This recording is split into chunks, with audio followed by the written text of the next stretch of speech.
কমল ভাই, আপনাকে দিয়ে আলোচনা শুরু করব। 5 আগস্টের পরেই অনেকেই বলছেন যে যে গত 17 বছরের ফ্যাসিবাদী শাসন আমলে রাষ্ট্রের যে ক্ষতিগুলো হয়েছে সেই ক্ষতি পুষিয়ে উঠতে মেরামত করা দরকার। একই সঙ্গে শুধুমাত্র রাষ্ট্র মেরামত করলেই হবে না, রাজনীতিবিদ এবং রাজনীতির আচরণটাও পরিবর্তন করতে হবে। ডাকসু নির্বাচনের পরে অনেকেই বলছেন যে পুরনো ন্যারেটিভ, পুনরো ট্যাগিং এর যে রাজনীতি, সেটি আর মানুষ ভালোভাবে নিচ্ছে না, সেখান থেকে বেরিয়ে আসতে হবে। আর ডাকসু নির্বাচন যেহেতু বিএনপির একটি ছাত্র সংগঠন, ছাত্র দলের পরাজয় হয়েছে, এটিকেই বিএনপির জন্য ওয়েক আপ কল হিসেবে অনেকেই মনে করছেন। এটি থেকে আসলে রাজনীতিবিদরা বা বিএনপি বা অন্য দলগুলো কি শিক্ষা নিতে পারে, বা আসলেই পুরনো ন্যারেটিভ এখন আর কাজে আসবে কিনা, বা রাজনীতির প্যারাডাইম শিফট হয়েছে বলে আপনি মনে করছেন কিনা? দেখেন, রাজনীতি না একটা মানে গতিশীল বিষয়, কিন্তু কখনোই গতকালকে যে সিস্টেমটা ছিল, গতকালকের যে অভিজ্ঞতা, সেইটার উপর ডিপেন্ড করে আপনি নতুন কিছু ক্রিয়েট করতে হবে। আপনি একই ফর্মুলা সারা জীবন চলবেন, এটা পৃথিবীর কোথাও হয় না। পরিস্থিতি পাল্টে যায়, পারিপার্শ্বিকতা পাল্টে যায়, দুনিয়া পাল্টে যায়, আপনাকেও পাল্টাতে হবে। যদি আপনি না পাল্টান, আপনি হারিয়ে যাবেন। এটি হলো রিয়েলিটি। এখন ঢাকা ইউনিভার্সিটির যে ইলেকশন, যদি এটি নিয়ে আলোচনা আমরা করি, ডাকসু নিয়ে, দেখেন ছাত্র শিবির কিন্তু পাল্টাইছে। ছাত্র শিবিরের কিন্তু একটা ইমেজ ছিল, আমাদের সোসাইটিতে অনেকের কাছে একটা নেগেটিভ ইমেজ ছিল ছাত্র শিবিরের। আমরা বিভিন্ন সময় আগে যেগুলি শুনতাম আর কি। কিন্তু ছাত্র শিবির আমার কাছে যেটা মনে হয়েছে, এই ঢাকা ইউনিভার্সিটি যে ছাত্র শিবির জিতছে এবার ইলেকশনে, এদের মধ্যে একটা আমার কাছে মনে হচ্ছে এটা ওয়েলফেয়ার পলিটিক্স তারা করতেছে। মানে কেবলমাত্র মানে দল বলছে যেটা ওইটাই করবো তা না, তারা স্টুডেন্টদের জন্য কিছু একটা করতেছে, কিছু একটা করার চেষ্টা করতেছে, যাতে নাকি স্টুডেন্টরা মনে করে যে এই লোকগুলো আমাদের স্বার্থটা চিন্তা করে, আমাদের সুবিধা অসুবিধা নিয়ে ভাবে। এই যে ওয়েলফেয়ার পলিটিক্স যেটা করতেছে, আমি মনে করি এটা আসলে শিখতে হবে, এটা আসলে মানতে হবে, এটা আসলে নিজেদের মধ্যে অ্যাডপ্ট করতে হবে। কেবল ছাত্র সংগঠনই না, আমাদের জাতীয় পর্যায়েও যে দলগুলো আছে তাদেরকে ওই চিন্তাটা করতে হবে। যে এখন হয় কি, আমাদের দেশে সাধারণ মানুষ কিন্তু মেনেই নিয়েছিল এতদিন যে আমরা যে ভোট দেব, ভোট দেওয়ার পরে আমরা আর কেউ না, আমাদের কাজ হবে খেলে মাঝে মাঝে তাদের সামনে যে জিন্দাবাদ বলা আর স্লোগান দেওয়া, এছাড়া আমাদের আর কোনো কাজ নেই। জিন্দাবাদ বলবে, এক প্যাকেট বিরিয়ানি দিবে, খেয়ে চলে আসবো। কিন্তু সেই পলিটিক্সটার মধ্যে একটা প্রশ্ন এখন এই ঘটনা কিন্তু ঘটিয়ে দিয়েছে যে না, আপনাকে ভোটারকে খুশি করে আপনাকে ক্ষমতায় আসতে হবে। মানে আপনাকে ভোট দিয়ে জনগণ ধন্য হবে না, জনগণকে খুশি করে ধন্য করে আপনাকে ভোট আদায় করতে হবে। যদি আপনি সেই পলিটিক্স করতে পারেন তাহলে করবেন। ওই যে মাঝে মাঝে এক সময় একটা জোক ছিল, যদি ক্লাসে যে ফার্স্ট বয় হয় সে ডাক্তার ইঞ্জিনিয়ার, ফার্স্ট সেকেন্ড বা ডাক্তার ইঞ্জিনিয়ার হয়, এবার নামতে নামতে যে একদম ফেল করে সে পলিটিক্যাল লিডার হয় এবং মন্ত্রী হয় এবং বাদ বাকি সবাইকে এসে চালায়। আমার মনে হয় ওই ধারায় বোধহয় এখন চেঞ্জ আসবে। কারণ এখানে আমরা দেখলাম ডাকসুতেও যে মেধাবী স্টুডেন্ট যারা, তারাই কিন্তু এই নির্বাচনে ভালো করলো। এখানে একটা স্বতন্ত্র একটা ছেলে সভাপতি পোস্টে, মানে আপনার মানে ভিপি পোস্টে, শামীম হোসেন, সে কিন্তু খুবই আলোচনায় আসছিল, কিন্তু প্রায় 38 না 34 ভোট পাইছে। এটা কিন্তু একদম কম না। অত বড় বড় প্লেয়ার আপনার যে মেঘবলের সঙ্গে যিনি ভিপি যাচ্ছিলেন, উন্নতি 100 পার নাই। ইমি নাকি যেন নাম, 68 ভোট পাইছে, 18 ভোট পাইছে, 68 ভোট। তো এখন তার তো একটা পার্টি ছিল, তার একটা প্যানেল ছিল। এখন যদি তার সবগুলি হলের যে প্যানেল সবাই যদি ভোট দেয়, তাও তো অনেক ভোট হয়। মানে তার প্যানেল থেকে ভোট দেয় নাই, আর এই ছেলে শামীম হোসেন তাদের কোনো প্যানেল নাই। কিন্তু আপনি যেভাবে ব্যাখ্যা করছেন, কিন্তু যেটা অনেকেই বলছিল যে এটি বিএনপির জন্য বড় ধাক্কা, বিএনপিকে বিব্রতকর অবস্থায় ফেলেছে। আপনি যদি বিএনপির প্রতিনিধিত্ব করছেন, তারপর আপনার কাছে একটু ব্যাখ্যাটা জানতে চাই। কিন্তু বিএনপি ডাকসু নির্বাচনে হারার পরে, তাদের ছাত্র সংগঠন হারার পরে যে ধরনের ন্যারেটিভ গুলো দাঁড় করানোর চেষ্টা করা হচ্ছে বা গণমাধ্যমে বলছেন যে তলে তলে ছাত্রলীগের সঙ্গে ছাত্র শিবির আঘাত করেছে, এই কারণে এই হয়েছে নানা রকম, তাহলে কি বিএনপি ডাকসু নির্বাচনকে বুঝতে ভুল করছে বা ডাকসু নির্বাচনটাকে ভুলভাবে ব্যাখ্যা করছে? বিএনপি ডাকসু নির্বাচন না, বিএনপি জাতীয় নির্বাচনটা ঠিক মতো বুঝতে পারছে কিনা আমার সন্দেহ আছে। জাতীয় পর্যায়ে যে রাজনীতি, সেটাও তারা ঠিক মতো বুঝতে পারছে কিনা আমার সন্দেহ হচ্ছে। দেখেন যে ঘটনা ঘটছে ডাকসুতে, বিএনপির সেন্ট্রাল লিডার যে আজকে দেখলাম জাহিদ ভাই বলতেছে, উনি তো স্থায়ী কমিটির মেম্বার একজন। আবার দেখলাম যুবদলের সভাপতি মুন্না, উনিও বলতেছেন যে মনে বলতেছে এটা নাকি হাসিনার ইলেকশন ইঞ্জিনিয়ারিং কে হার মানাইছে। ঠিক আছে, এই যেটা জাহিদ হোসেন উনিও বলতেছেন ইঞ্জিনিয়ারিং হয়েছে, কারচুপি হয়েছে। ভাই একটা এক্সাম্পল দেন না, একটা উদাহরণ দেন না আমাদেরকে, দেখি যে কিসের উপর ভিত্তি করে আপনি বলতেছেন ভাই ইলেকশনে হারছেন। স্বীকার করেন না কেন?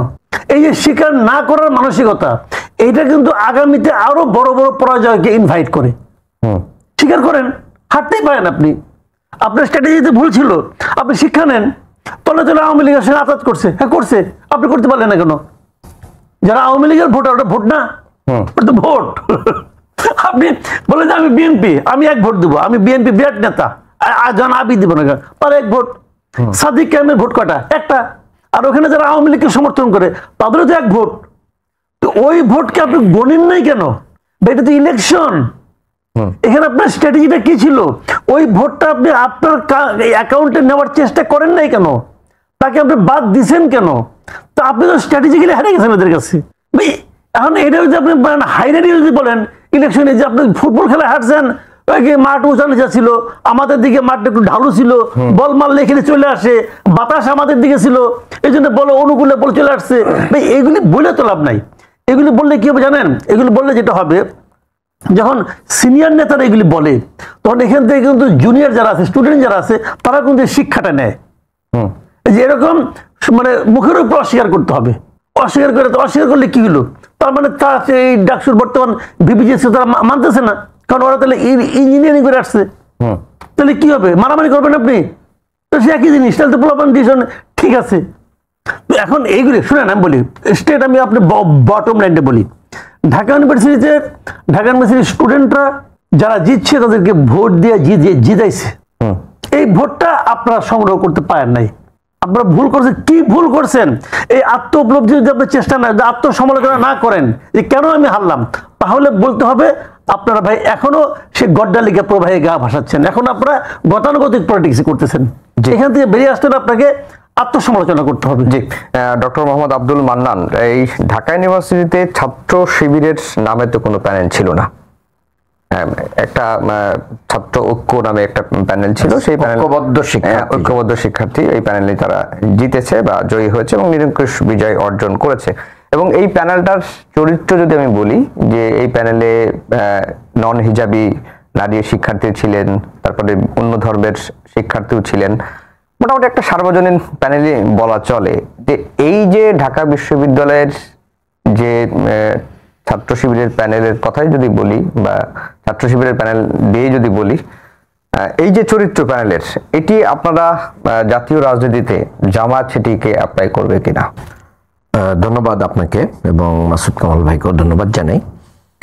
দেখেন, ঐক্যবদ্ধ শিক্ষার্থী যে জোট ইসলামী ছাত্র শিবিরের নেতৃত্বে হয়েছে, ছাত্র শিবির ওয়েলকাম করেছে, ছাত্র শিবিরের সাথেই এসেছে এবং সবাইকে অন করার স্বার্থেই এই জোটের একটা ভিন্ন নাম, কোনো দলীয় নাম এখানে ইউজ করা হয় নাই। 2 নম্বর কথা হচ্ছে যে এখানে সবাইকে স্থান দেওয়া হয়েছে, আপনার বক্তব্যের ভিতরে এসেছে, ধর্ম বর্ণের সবাইকে দেয়া হয়েছে। আপনি দেখেন যে এদের অধিকাংশই কিন্তু মেধাবী ছিল, ভাই একটু আগেই সেটা বলেছেন। আমাদের যে এজিএস প্রার্থী মহিউদ্দিন মহি, সে তো ব্রিলিয়ান্ট রেজাল্টার ঢাকা বিশ্ববিদ্যালয়, এবং অন্য সবারই ব্রিলিয়ান্ট হিস্ট্রি আছে রেজাল্টের।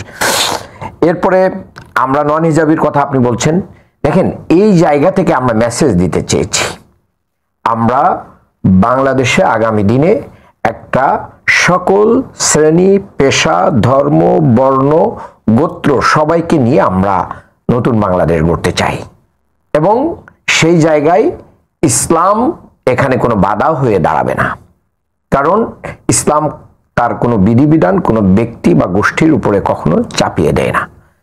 আল্লাহর এই পৃথিবীতে, আল্লাহর এই জমিনে কিন্তু সকল ধরনের মানুষের বসবাস এবং আল্লাহ তাআলা তাদের সবাইকেই কিন্তু তার নিয়ামত, অক্সিজেন, আলো বাতাস সবকিছুই দিচ্ছেন। কেউ আল্লাহকে বিশ্বাস করে তাকেও দিচ্ছেন, যে বিশ্বাস করে না তাকেও কিন্তু দিচ্ছেন। তাহলে যারা এই বাংলাদেশের নাগরিক, সে আমাকে পছন্দ করুক আর না করুক, তাকে কিন্তু আমাকে ওন করতে হবে এবং তাকে নিয়েই এই বাংলাদেশ গড়তে হবে। সেই জায়গা থেকে আমি মনে করি যে আমাদের যে জোটটা হয়েছে, এই জোটটা ছিল একবারেই সুন্দর একটা কৌশল এবং মানে সময় উপযোগী সিদ্ধান্ত। আর এটা জয়ের পিছনে অনেকগুলো কারণ আমার যেটা প্রশ্ন ছিল যে আগামীতে তো নির্বাচন হবে, ফেব্রুয়ারিতে হোক বা পরে হোক, সেই নির্বাচনেও নন হিজাবি কাউকে আপনারা সামনে আনবেন? এর চেয়েও আরো বেশি চমক আসতে পারে। আমাদের আমিরে জামাত কিন্তু তার বিভিন্ন সময় বক্তব্যের ভিতরে বলেছেন, ডক্টর শফিকুর রহমান, যে প্রয়োজনে ক্লিন ইমেজ, জনগণের সামনে তাদের সৌন্দর্যতা আছে, তাদের নৈতিকতা আছে, এরকম ভিন্ন ধর্মীদেরকেও আমরা সংসদ সদস্য পদে কি করব, প্রতিদ্বন্দ্বিতা করাবো। এবং বাংলাদেশ জামাত ইসলামী আপনি যদি খেয়াল করে থাকবেন, দেখবেন যে পঞ্চগড়ে আমাদের একটা কর্মী সম্মেলনে ডিস্ট্রিক্টের, সেখানে কিন্তু আমাদের সাবেক একজন রাজনীতিবিদ, তার মেয়ে কিন্তু সেখানে বক্তব্য দিয়েছেন জামাতের ইয়েতে। কাজে আমরা তো এগুলোকে অন করতেছি। এদেশের একজন মানে ঠেলাওয়ালা, রিক্সাওয়ালা, একজন কৃষককেও অন করতে হবে। আবার আমার যে মা এবং বোন জীবিকার তাগিদে গার্মেন্টসে যাচ্ছে, তাকেও আমাকে অন করতে হবে। এই পুরো জায়গা থেকে আমাদেরকে বিভিন্ন সময় ইসলাম ফোবিয়া দিয়ে বাইরে রাখা হয়েছিল। আমরা সেটাকে এখন ওভারকাম করতে পেরেছি, যার কারণে দেখেন যে ডাকসুতে নারী ভোট আমাদের লাইনেই এই জোট বেশি পেয়েছে এবং সেটাই ব্যবধান তৈরি করেছে। আর আওয়ামী লীগের সাথে আমাদের যে আদালতের যে প্রশ্নগুলো অনেকেই বলতেছেন, সেটার প্রমাণ তো একটা হলের রেজাল্ট দিয়েই আপনি বুঝতে পারেন। জগন্নাথ হলের রেজাল্টে আমাদের ভিপি পেয়েছেন 10 ভোট, আর ফরহাদ পেয়েছে, জিএস পেয়েছে 5 ভোট। তাহলে রাত আর দিন মানে কিছুই পায়নি, এটাই বলা যায়। তাহলে বাকিটা কোথা থেকে এসেছে? এবং কিন্তু আপনি যেটা মিন করছেন যে হিন্দু হলেই আওয়ামী লীগ হবে, এটাই তো না, আমি তা বলছি না, আমি তা বলছি না, এবং আমাদের দল তা বলে না। আমার মনে হয় যে এইটা আওয়ামী লীগের ভোটটা বিএনপি ক্যাপচার করার চেষ্টা করেছে, কিন্তু সেই চেষ্টায় তারা ব্যর্থ হয়েছে। কারণ সাধারণ ছাত্ররা, এই জেএনজি, জামাত শিবির বলেন, ছাত্রদল বিএনপি বলেন, আওয়ামী লীগ বলেন, ছাত্রলীগ বলেন, এরকম অন্ধ আনুগত্য করার কোনো মানে জেনারেশন এটা না। এই জেনারেশন তারা রাতকে রাত বলতে পারে, দিনকে দিন করতে পারে, বলতে পারে সাদাকে সাদা বলতে পারে, কালোকে কালো বলতে পারে। এই জন্য এই যে রাজনীতিতে যে নতুন ধারা, আপনার এই শিরোনাম, সেই শিরোনামটাই সার্থক হচ্ছে যে এই জেনারেশনের যে সিদ্ধান্ত গ্রহণের যে এক্সক্লুসিভ ওয়েটা তৈরি হয়েছে এবং তারা যে সেটা করতেছে, এটার কারণে আমাদেরকে বদলানোর কোনো বিকল্প নেই, আমাদেরকে বদলাতে হবে। না, আমরা যেটা রাজনীতিতে নতুন ধারার আলোচনার বিষয়টা দিয়েছি এই কারণে যে অনেকেই বলছেন যে আগের যে ট্যাগিং বা চেতনার কথা, ফ্রেমিং করা, এগুলো এখন আর চলবে না, এখন জনকল্যাণমূলক করতে হবে, সেটা করতে হবে। কিন্তু আপনারা কি সেখান থেকে বের হয়ে আসতে পেরেছেন? গতকালকেও একটি টক শোতে দেখেছিলাম যে একজন জামাতপন্থী আইনজীবী, যেহেতু আমি সুপ্রিম কোর্টের সংবাদ কভার করে তাকে জামাতপন্থী আইনজীবী হিসেবে চিনি, তাকে ওপেন টক শোতে একজন আলোচককে নাস্তিক বলেছেন, এ ধরনের ট্যাগিং তিনি করেছেন। আমি এটা দেখি নাই। আমরা এই ট্যাগিং এর রাজনীতিতে বিশ্বাস করি না, বরং ট্যাগিং, আমরাই সবচেয়ে বেশি ট্যাগিং এর শিকার হয়েছি এবং এই ট্যাগিং থেকে এই আমরা বের হয়ে আসার চেষ্টা করতেছি। আমাদেরকে ট্যাগিং দিয়ে না দিয়ে আমাদের ভালো কর্ম দিয়েই কি করতে হবে, মানুষকে আকর্ষণ করতে হবে, এবং সেটাই এই ডাকসুতে হয়েছে। দেখেন ইসলামী ছাত্র শিবির কি করেছে। জুলাই গণ অভ্যুত্থানের যে শহীদের সংখ্যা ছিল, প্রতিটা শহীদ পরিবারে আমরা, আমাদের মূল সংগঠন জামাত ইসলামী, আমরা কি করেছি, প্রতিটা শহীদ পরিবারকে 2 লক্ষ করে টাকা দিয়েছি। তাদের চিকিৎসা থেকে শুরু করে তাদের পরিবারের সাথে আমাদের টোটাল সংগঠন ইনভলভ হয়েছে। কোন শহীদকে জামাত শিবিরের কোন দলীয় শহীদ হিসেবে আমরা কিন্তু ঘোষণা দেই নাই, সবাইকে আমরা অন করেছি, আহতদের চিকিৎসা করেছি। ঢাকা বিশ্ববিদ্যালয় কল্যাণধর্মী কর্মসূচি নিয়ে এই যে পানির যে ফিল্টার গুলো দিয়েছে, বিশুদ্ধ পানির ব্যবস্থা করেছে, রমজান মাসে গণ ইফতার কর্মসূচি পরিচালনা করেছে, মেডিকেল ক্যাম্প করেছে, সায়েন্স ফিস্ট করেছে, এবং তারা জুলাইয়ের যে শো গুলো করেছে, তারা কালচারাল অ্যাক্টিভিটিস গুলো করেছে। এইগুলোর মাধ্যম দিয়ে শিক্ষাবৃত্তি দেওয়ার চেষ্টা করেছে। এইগুলোর মাধ্যম দিয়ে মূলত ছাত্রদের কাছে তারা এটা বিশ্বাস করাতে পেরেছে, যারা নিজেদের স্বার্থের চেয়ে সাধারণ ছাত্রছাত্রী এবং ইউনিভার্সিটি, দেশ এবং জাতির কল্যাণটাকে প্রাধান্য দেয়, তারাই আগামীর বাংলাদেশের জন্য ফিট। জি, মাসুদ কামাল ভাই, যেটি এর আগের আলোচনা আপনি বলছিলেন যে শুধুমাত্র ইলেকশন ইঞ্জিনিয়ারিং হয়েছে এরকম গড্ডালিকা প্রবাহে না যাওয়াটাই বিএনপির জন্য শ্রেয়। কিন্তু বিএনপি এই ন্যারেটিভটা দাঁড় করানোর চেষ্টা করছে ডাকসুতে হারার পরে যে গত 17 বছরে ছাত্রদল ক্যাম্পাসে থাকতে পারে নাই, সেই সময় ছাত্র শিবির বিভিন্নভাবে ছাত্রলীগের মধ্যে থেকে তারা রাজনীতিটা করে গেছে, জনকল্যাণমূলক যে কাজগুলো সেগুলো করে গেছে, সেই কারণে তারা এই সুবিধাটা পেয়েছে। আপনার কাছে কি তাই মনে হয় কিনা? দেখেন, এটা আংশিক সত্য। আংশিক সত্য এরকম যে ছাত্র শিবির তো আসলে গত 1 বছর কেবল না, তার আগে থেকে তো 15 বছর তারা তো ক্যাম্পাসে ছিল, মানে যারা এখন আছে তারা সবাই ক্যাম্পাসে ছিল, তারা নানাভাবে ছিল। তো এটা তো একটা কৌশল, আমি কিন্তু এটাকে কৌশল বলবো। আপনার দেখেন, আমি মানি না বলে আমি লাফিয়ে পড়ে ঝাঁপিয়ে পড়ে মরে গেলাম, মৃত মানুষ তো কথা বলতে পারে না। তো আমার কাছ থেকে কথা বলা তো আমাকে আমার অবস্থা বুঝে কিন্তু আমাকে ব্যবস্থা নিতে হবে যে আমি কোন জায়গায় কোন কৌশলে টিকে থাকবো। তারা টিকে ছিল, কিন্তু টিকে থাকার মাধ্যমে তারা কিন্তু তাদের সাংগঠনিক কাজটা চালাই গেছে। তারপরে পারলেন না কেন? এটা তো কৌশল না ভাই, আপনি পারলেন না। আচ্ছা ঠিক আছে, পারেন নাই। গত 1 বছর আপনি কি করছেন? গত 1 বছর তো কেউ নাই। গত 1 বছর আপনি কি করছেন? এখন এইগুলো হলো জানেন কি, হ্যাঁ আমরা গেছিলাম, আমাদের বাধা দিছে। কে বাধা দিছে? ধরলাম শিবির বাধা দিছে। হাইপোথেটিক্যালি ধরলাম শিবির বাধা দিছে। স্টুডেন্ট তো মানছে, ওইটাও শিবিরের একটা কৌশল। আপনাকে ওই কাজটা করতে না দেওয়াটাও শিবিরের একটা কৌশল হতে পারে।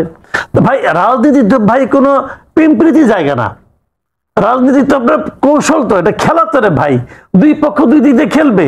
তো আপনি সে খেলা হারছেন, আপনার স্ট্র্যাটেজি খেলে আপনি হারছেন। আপনি এখন কৌশল চেঞ্জ করেন, পারলে আপনারা যাই নিয়ে শিবিরের মধ্যে ঢুকে পড়েন, ঢুকে নিয়ে আপনি শিবিরের মধ্যে থেকে ওখানে থেকে আপনি ওই কৌশল অর্জন করেন। কেউ তো না করে নাই, করেন।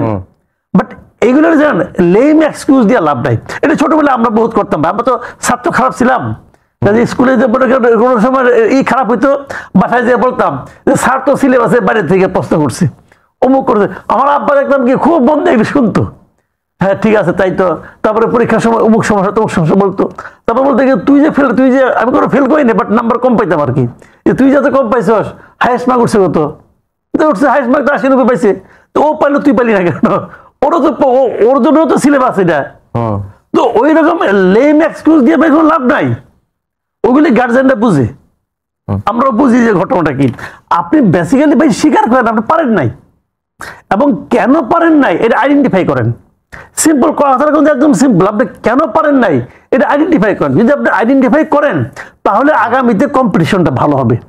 হয়তো তখন আপনারা আরো ভালো কোনো স্ট্র্যাটেজি নেবেন, নিয়ে আপনারা ভালোভাবে জিতবেন। কিন্তু সেটা আমি কোনো লক্ষণ দেখতেছি না, লক্ষণ দেখতেছি না এই কারণে যখন নাকি সিনিয়র লিডার তাদেরকে উস্কাইয়া দেয়, তোমরা বলো। আর যদি মনে করেন স্থায়ী কমিটি একজন সদস্য বলতেছে যে এই নির্বাচনে কারচুপি হয়েছে, তাহলে এখন ওরা কি বলবে? তাই তো, এখন ওরা যদি বলে না কারচুপি হয়নি, আমরা হারছি, তাহলে তো ওরা আবার বিপদে পড়ে যাবে। কারণ তাদের বড় নেতা বলছে কারচুপি হয়েছে।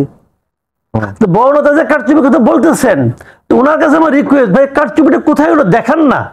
আপনি সুইপিং কমেন্ট না করে দেখান আমাদেরকে এখানে কাকা হয়েছে কারচুপি, আমরাও মানি।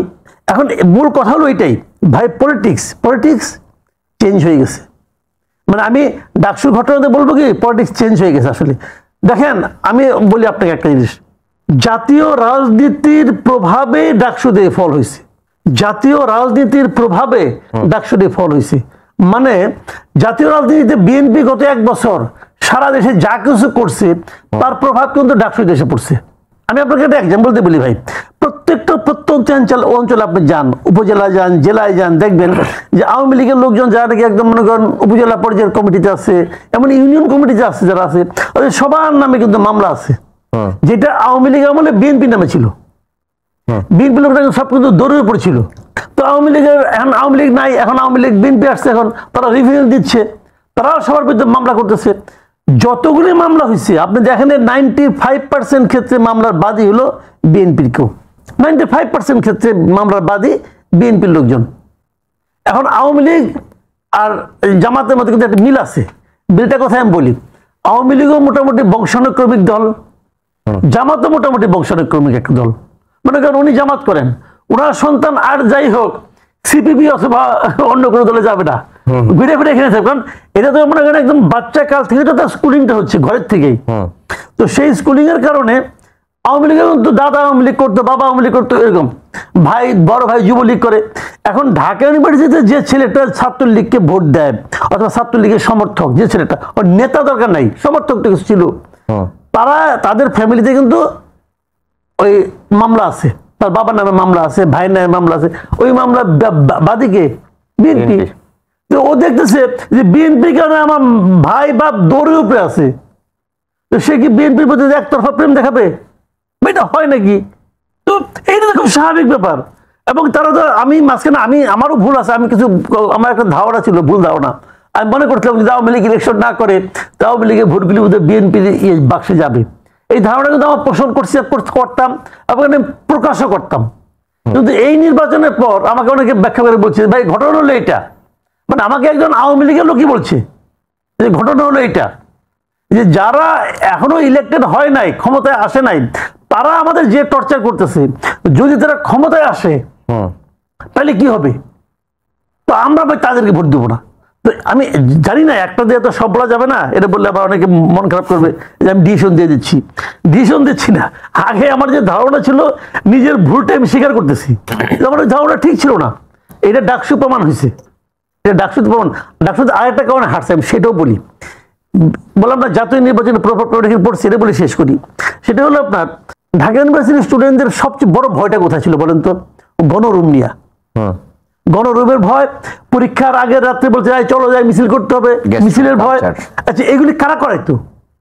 আপনি বলবেন যে ছাত্রলীগ করাইতো, আমি অন্যভাবে ঘুরে বলি, এটা আসলে করাইতো সরকারি দল, সরকারি দলের যে ছাত্র সংগঠন তারা করাইতো। আর বিএনপির বাইরে এমন ভাবে বলা বলি শুরু করছে যে তাদের সরকারে আসাটা এখানে মানে সময়ের উপর নির্ভর করতেছে, ফেব্রুয়ারি মাসটা আসলেই তারা সরকারে, তখন এদের মধ্যে এই ভয়টা ঢুকতে পারে যে আমরা যদি ছাত্র দলকে নিয়ে আসি তাহলে তো আবার সরকারি দল আসবে, তো আমরা ডাকসুদের সরকারি দল চাই না। এইটাও কিন্তু একটা কারণ হিসেবে কাজ করতে পারে, এটা আমার ধারণা। জি, ডক্টর মোহাম্মদ আব্দুল মান্নান, আরেকটি বিষয়ে আলোচনা নিয়ে আসতে চাই, যে যেটা আপনি বলছিলেন যে আপনি জানেন না যে একজন টকশোতে একজন জামাত সমর্থক, একজন ব্যারিস্টার, উনি নাস্তিক ট্যাগ দিয়েছেন, এটি আপনি জানেন না, ঠিক আছে। আরেকটি বিষয় হচ্ছে যে এই যে আমরা দেখছি যে সামাজিক যোগাযোগ মাধ্যমে এখনো আপনারা যদি বলছেন যে পুরনো ন্যারেটিভ, পুরনো যে বয়ান সেটি এখন কাজে দিবে না, ট্যাগ কাজে দিবে না, কিন্তু আমরা দেখেছি যে অনেক ক্ষেত্রেই সামাজিক যোগাযোগ মাধ্যমে যখনই যেটি জামাতের বিপক্ষে যায় বা জামাতের মতের বিপক্ষে যায়, তখনই তাকে শাহবাগী, তারপরে হচ্ছে ফ্যাসিবাদের দোষর, নানা রকম ট্যাগ দেওয়া হচ্ছে। সেটির ক্ষেত্রে আসলে দল হিসেবে জামাত কি ভাবছে? বিশেষ করে সামাজিক যোগাযোগ মাধ্যমে এই বিষয়গুলো বেশি আসছে এবং এই অভিযোগগুলো মোটা দাগে আপনাদের দিকেই যাচ্ছে। জি, ধন্যবাদ। আসলে এখন তো সোশ্যাল মিডিয়ার এত এক্সপানশন যে সেখানে দলীয়ভাবে কি চিন্তা করা হচ্ছে আর নির্দলীয়ভাবে কি হচ্ছে, কিংবা আমার আইডি বা অন্য ইয়ে থেকে কি করা হচ্ছে, এগুলো একটা বড় একটা ক্রিটিক্যাল জায়গায় চলে গেছে। তবে আমি আমার দলীয় স্ট্যান্ড এবং আমার ব্যক্তিগত মতামত এটা ক্লিয়ার করছি, কোনো ধরনের গালিগালাজ, ট্যাগিং এর রাজনীতি বাংলাদেশে থাকা উচিত না। এই জায়গায় যে দলই হোক, আমি মনে করি যে আমাদেরকে এই জায়গা থেকে বেরিয়ে এসে আমাদের কল্যাণধর্মী কাজের প্রতিযোগিতা করতে হবে। আমরা যদি এটা হয়ে থাকে আমাদের দ্বারা, তো এটা ভুল, এই ভুল আমাদেরকে শুধরাইতে হবে, না হলে এই জেনারেশন আমাদেরকে কি করবে না, আমরা আমাদের ভালো কাজ দিয়ে, আদর্শ দিয়ে অন্যগুলোকে প্রতিহত করব, এটাই হচ্ছে আমাদের পলিসি। আরেকটি বিষয় হচ্ছে যে আপনারা কল্যাণমুখী রাজনীতি করতে চান, করছেন। ছাত্র শিবিরের যে ভিপি প্যানেল, তারা নির্বাচিত হয়ে যাওয়ার পরে প্রথমে তারা শহীদদের রায়ের বাজারে স্মৃতিসৌধে গিয়েছেন। এর আগে যে জুলাই আন্দোলনের শহীদদের গণকবর, সেখানে তারা গিয়ে দোয়া মোনাজাত করেছেন। অনেকে এই রায়ের বাজারের স্মৃতিসৌধে গিয়ে দোয়া মোনাজাত করা কে বলছেন যে এটি 50 বছরের এটি প্রথম ঘটনা ঘটলো। আপনারা কি মুক্তিযুদ্ধ নিয়ে আপনাদের অবস্থানটাও পরিবর্তন করছেন কিনা? না, মুক্তিযুদ্ধ তো আমরা স্বীকার করি, বাংলাদেশে মুক্তিযুদ্ধ তো আমরা অস্বীকার করি না, আমরা তো বাংলাদেশ জিন্দাবাদ বলি, তাই না? এবং আপনি জানেন যে বাংলাদেশের স্বাধীনতার পর থেকে এই পর্যন্ত বাংলাদেশ জামাত ইসলামীর কোনো নেতা এবং কর্মী এমন কোনো কর্মকাণ্ড পরিচালনা করেন নাই যেটা বাংলাদেশের স্পিরিট, বাংলাদেশের স্বাধীনতা, সার্বভৌমত্ব, কৃষ্টি, কালচার এবং তার বিরুদ্ধে যায়। তাহলে আমরা তো বাংলাদেশকে ওন করে নিয়েই এই রাজনীতি করছি। সেজন্য 54 বছর পরে এসে এই জেনারেশন এটা ক্লিয়ার মেসেজ পেয়ে গেছে যে আমাদের নামে যেগুলো ট্যাগিং দেওয়া হতো ওইটার সাথে আমাদের সম্পর্ক নেই। 2 নম্বর কথা হচ্ছে যে আমাদের নেতারা যখন বিএনপির সাথে 4 দলীয় জোটে মন্ত্রী ছিলেন তখন কিন্তু তারা শহীদ মিনারে গিয়েছেন। তাহলে এই জায়গা থেকে মানে আমাদেরকে আপনারা ব্লেম দিতে পারেন না যে রায়ের বাজারের বধ্যভূমিতে কেন গেল। অবশ্যই এই দেশের যারা এই দেশের স্বাধীনতা যুদ্ধে অংশগ্রহণ করে যাদের জীবন বাজি রেখেছে, যারা জীবন দিয়েছে, তারা এই জাতির শ্রেষ্ঠ সন্তান। আমাদের আমিরে জামাত তো তাদের জন্য মানে তার নিজের মনের উচ্ছ্বাস প্রকাশ করেছেন, তাদেরকে স্বীকার করেছেন। এবং এই যে আমাদেরকে ব্লেম দিয়ে এখান থেকে সেপারেট করে আমাদের পুরো জাতিকে বিভাজন করে জায়গায় নিয়ে যাওয়া হয়। আমরা বাংলাদেশি, কেন আমাদেরকে পাকিস্তানি বলতে হবে? কেন আমাদেরকে মৌলবাদী বলতে হবে? পাকিস্তানের সাথে আমাদের বাংলাদেশের 1 ইঞ্চি সীমানা আছে নাকি? তো পাকিস্তানি বলার সাথে সাথে কেউ যদি ইন্ডিয়ান হয় তো তাকে আপনি ইন্ডিয়ানও বলবেন সাথে সাথে, তো আপনি তো সেটা বলছেন না। কাজেই আমরা কাউকে ইন্ডিয়ানও বলতে চাই না, কাউকে পাকিস্তানি বলতে চাই না। আসুন নতুন ধারার রাজনীতিতে আমরা বাংলাদেশি হই, বাংলাদেশকে মন করি। বাংলাদেশি হওয়ার কারণে আপনি মুক্তিযুদ্ধে অংশগ্রহণ করেছিলেন বলে আপনি কি দুর্নীতি করতে পারবেন? এই লাইসেন্স কি আপনাকে দেওয়া হয়েছে? আপনি কি যা ইচ্ছা তাই বলতে পারবেন? এই লাইসেন্স কি দেওয়া হয়েছে? এটা দেওয়া হয় নাই। আমরা অবশ্যই আপনি মুক্তিযোদ্ধা হিসেবে আপনাকে সম্মান করি, কিন্তু আপনি যা ইচ্ছা তাই বলে যাবেন, যা ইচ্ছা তাই করে যাবেন, আর এই জাতি চুপ করে বসে থাকবে, এই লাইসেন্স তো কাউকে দিয়ে দেওয়া হয় নাই।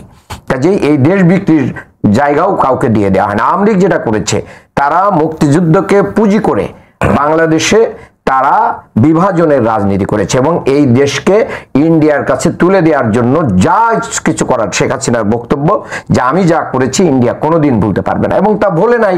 এটার প্রমাণ হচ্ছে কোন ক্ষমতা বলে এবং কিসের ভিত্তিতে শেখ হাসিনা এবং তার রেজিমের যে মানুষগুলো ইন্ডিয়াতে আছে কিসের ভিত্তিতে আছে, এটা কোন ক্ষমতা বলে, কিসের বলে, আপনি কয়জনকে রাজনৈতিক আশ্রয় দিয়েছেন তার লিস্ট দিক একটা দেশ। এবং দেখেন এই ডাকসুর নির্বাচনের বিজয়ের পরে ইন্ডিয়ার পক্ষ থেকে কেউ কেউ কিন্তু মানে তার উৎকণ্ঠা প্রকাশ করছে। তাহলে বাংলাদেশের রাজনীতি আর বিদেশিদের হাতে না থাকুক, এটাই বাংলাদেশিদের চেতনা। ইন্ডিয়ার তরফ থেকে উৎকণ্ঠা প্রকাশ করা হয়েছে, এটিও যেমন ঠিক, তেমনি পাকিস্তান জামাতের তরফ থেকে ডাকসু নির্বাচনে ছাত্র শিবিরের প্যানেল জয়ী হওয়ার কারণে অভিনন্দন জানিয়েছে। এটাও তো অভিনন্দন জানানো তো ভালো কাজে, অভিনন্দন জানানোটা কি এটা অপরাধ? না, পাকিস্তান ক্রিকেট টিম যখন জিতে তখন বাংলাদেশের সকল বিশ্ববিদ্যালয় থেকেই তো হাততালি দেই, তো এটা কি বাংলাদেশিদের অপরাধ? একটা বিজয়ী দলকে যে ভালো করেছে আপনি ভালোকে ভালো বলেন, তারা খারাপ করলে তাদের খারাপটাকে আমরা খারাপ বলবো। কাজেই কারোর অভিনন্দনটাকে, পাকিস্তানিদের সাথে তো কিছুদিন আগে বিএনপির মিটিংও হয়েছে, তা আমরা কি বলবো যে বিএনপি পাকিস্তানপন্থী? এটা তো একটা দেশের আন্তঃসম্পর্ক। আপনি যখন ভারতের উদাহরণটা আনলেন তখন আমি ভারতের উদাহরণটা উদ্বেগ প্রকাশ করতে পারেন না। শুনেন, আপনি বাংলাদেশের একটা দলের এই যে ভূমিধস জয়, এই বিজয়কে আপনি সহ্য করতে পারছেন না, এটা দুর্ভাগ্যজনক। এটা দুর্ভাগ্যজনক। জাতি হিসেবে সকল দলকে এটাকে প্রতিবাদ করা উচিত ছিল। এবং আমি ধন্যবাদ জানাই যে মেঘ মোল্লা বসু সে নিজেও কি করেছে, প্রতিবাদ দিয়েছে। আমি তাকে ওয়েলকাম করি, কারণ আমরা বাংলাদেশি, আমরা বাংলাদেশের প্রশ্নে আমাদের কারোর সাথে কোনো বিরোধ নেই এবং কোনো প্রকার ছাড় নেই। এটাই হচ্ছে আমাদের ইয়ে। আরেকটা কথা আমি বলতে চাই ভাই, যেটা বলতেছিলেন যে দেখেন জাতীয় রাজনীতির যে প্রভাবটাই যে জাকসুতে পড়ে গেল। আজকে দেখেন আপনার সংবাদে বলা হয়েছে যে একজন শিক্ষক পদত্যাগ করেছেন অনিয়মের কথা বলে। উনি ভোট গ্রহণ শেষ হয়েছে গতকাল 4টার সময়, উনি আজকে রাত্রে কেন পদত্যাগ করবেন? উনি কালকে বুঝতে পারেন না যে ভোট গ্রহণে অনিয়ম হয়েছে? মূলত লন্ডনের চাপে এটা হচ্ছে। আমাদের কাছে এগুলোর মেসেজ আছে। এবং পরাজয়ের আরেকটা কারণ ডাকসুতে, সেটা হচ্ছে এই দেখেন একদিন কিন্তু সময় ডাকসুর ব্যাপারে সময় বাড়াতে বাধ্য হয়েছিল যে সিদ্ধান্ত আসবে লন্ডন থেকে। তো যে ছাত্রদের নিজেদের সিদ্ধান্ত লন্ডন থেকে আসবে, ছাত্ররা তো ঢাকা বিশ্ববিদ্যালয়ের ছাত্ররা এটাকে কিন্তু ভালোভাবে নেয় নাই। এটা কিন্তু একটা বাস্তবতা। এবং আমি দেখলাম যে এই ডাকসুকে কেন্দ্র করে ঢাকা বিশ্ববিদ্যালয়ের 2 জন শিক্ষক, ভাইস চ্যান্সেলর সহ তাদের সাথে যে অসদাচরণ করা হয়েছে, এই ব্যাপারে বিএনপির পক্ষ থেকে কোনো স্ট্যান্ড নেওয়া হয় নাই। বরং নিপুণ রায়ের মতন একজন মানুষ তিনি বলে দিলেন যে না, কোনো সমস্যা হয়নি, উনি তো ঠিকই বলেছেন। কেন? গণেশ কি ঠিক বলেছে? একজন ভাইস চ্যান্সেলর টেবিলে থাপ্পড় মেরে যে কথা বলতে পারে সে কোনো ছাত্রত্বের পরিচয় দিতে পারে না। এটা সকল শিক্ষকের এবং সকল সুধীজন সিভিল সোসাইটিকে তখন প্রতিবাদ করা উচিত। তখন একটা রাজনৈতিক তখন একটা নির্বাচনের পরিবেশ ছিল আমার এবং সাফার গায় কোনো সুযোগ নেই। আমি মনে করি রাজনীতিতে তাহলে সে সরি বলতো, পরের দিন সরি বলতো, হতেই পারে তার দ্বারা অ্যাক্সিডেন্ট হয়েছে। এবং আপনি দেখছেন হামিম কিন্তু মোনামি ম্যাডামের কাছে সে কিন্তু সরি বলেছে। তাহলে আমরা গণেশকে তো দেখলাম না যে সে সরি বলেছে, বরঞ্চ ওই জায়গায় লজ্জিত হয়ে ছাত্রদলের সভাপতি রাকিবকে আমি ধন্যবাদ জানাই, সে ভাইস চ্যান্সেলরের কাছে ক্ষমা চেয়ে গেছে, তার মানে কর্মী তার সাথে অসদাচরণ করেছে। তাহলে রাজনীতির যে গতিধারা পরিবর্তনের জায়গাটা আমাদেরকে নিয়ে আসতে হবে। আরেকটা জিনিস দেখেন যে জুলাই সনদ একটা বড় ফ্যাক্ট।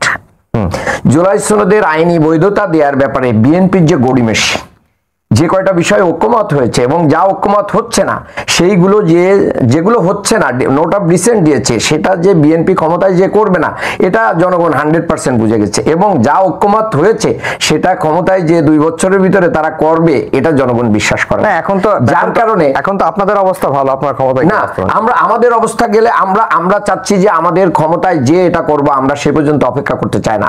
আমরা যদি সব একমত হয়ে যাই এখনই লিগ্যাল ফ্রেমওয়ার্কের মাধ্যম দিয়ে এটাকে আইনি বৈধতা দিয়ে এটার অধীনেই আগামী নির্বাচন হোক, এটার মাধ্যম দিয়ে বাংলাদেশের মানুষের একটা মুক্তির পথ তৈরি হবে। জি মাসুদ কামাল ভাই, এই একটা ছোট্ট কথা একটু বলে দিই, সেটা হচ্ছে একজন মানে বুদ্ধিজীবী পরামর্শ দিয়েছেন যে আগামী দিনগুলোতে যেন আর কি না হয়, মানে এই জাকসু চাকসু রাকসুতে আর কোনো অংশগ্রহণ না করে ছাত্রদল। এটা কোন ধরনের গণতান্ত্রিক চর্চা? বিএনপি তার দলের ভিতরে, ছাত্রদল এবং বিএনপির ভিতরে গণতন্ত্র চর্চা আছে? কবে তাদের কাউন্সিল হয়েছে, কবে নির্বাচন হয়েছে? হ্যাঁ, আপনার একটা লিগ্যাল জায়গা তো থাকতে হবে। এই জায়গাগুলো নিজ দলে গণতন্ত্র চর্চা নেই। আপনি দেশের ভিতরে ইলেকশন করে জিকির করতেছেন, তাহলে নিজ দলে ইলেকশনটা দেন না। কার কি পদ পদবি থাকে, কোথায় কিভাবে এটা হয়। এবং আমরা 2-1 জায়গায় নির্বাচনে দেখলাম নিজ দলের মানে মতামতকে ব্যালট বক্স ছিনতাই করে নিয়ে চলে গেছে। একেবারে সময় শেষ, 2.5 মিনিটের মতো সময় আছে। মাসুদ কামাল ভাই, জাকসুতে যা হচ্ছে এক কথায় আপনি কি বলবেন? এটা হলো কি জানেন, আনারি পড়ার একটা চূড়ান্ত প্রদর্শনী। এটা কতগুলি আনারি লোককে যদি গুরুত্বপূর্ণ দায়িত্ব দেন তাহলে যা হবার ওখানে তাই হচ্ছে। এই লোকগুলো আনারি বেসিক্যালি। কারণ দেখেন আমি বলি, এর আগে মাত্র 11,000 ভোটের ভাই, 11,000 ভোট 3 দিন ধরে গুনতে হয়। কি ঘটনাটা কি? এটা হয়েছে কেন আমি বলি আপনাকে। এর আগে ডাকসু ইলেকশন যেগুলো হয়েছে মানে সেগুলোতে মানে এক রাত্রে ফল হয়ে গেছে। তো এইবার এইটা পাচ্ছে না, ওটা তো ম্যানুয়াল পদ্ধতিতে হইতো, তাই না? তো এখন এটা পারলো না কেন? পায় না এই কারণে ওরা আসলে ওই মানে মেশিনের মাধ্যমে গোনার প্রস্তুতি নিয়েছিল, কিন্তু ওদের ম্যানুয়ালি গোনার কোনো প্রস্তুতি ছিল না।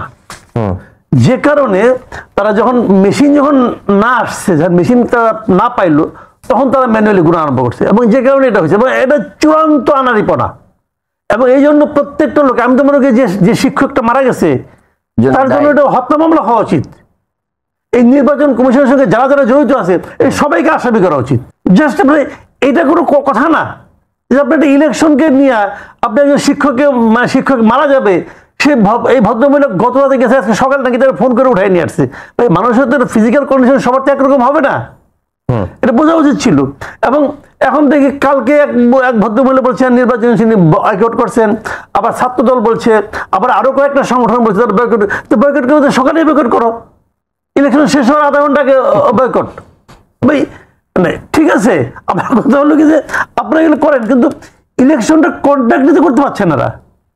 আজকে আপনি বলেন 3 দিন লাগে ভাই 11,000 ভোট গুনতে, এটা কিছু হইলো? তারা বলতেছে যে সেন্ট্রাল যে কমিটি আছে যেটা জাকসুর, ওখানে কি 3টা ব্যালট পেপার, আর এখানে তো 6টা ঢাকায় এবং 30,000 ভোট। তাহলে এখানে 38,000 ভোট। হ্যাঁ, ওই যে মানে এখানে কাস্টিং যেটা হয়েছে সেটা বলতে। তাহলে এখন আপনি বলেন না এটা কিছু হলো? না, এরা তো মেশিন দিয়ে গুনছে, ঠিক আছে, তো তোমরা মেশিন আয়োজন করলে না কেন? তোমার কোনো বিকল্প কোনো ব্যবস্থা থাকলো না কেন? আমি একটু 20 সেকেন্ড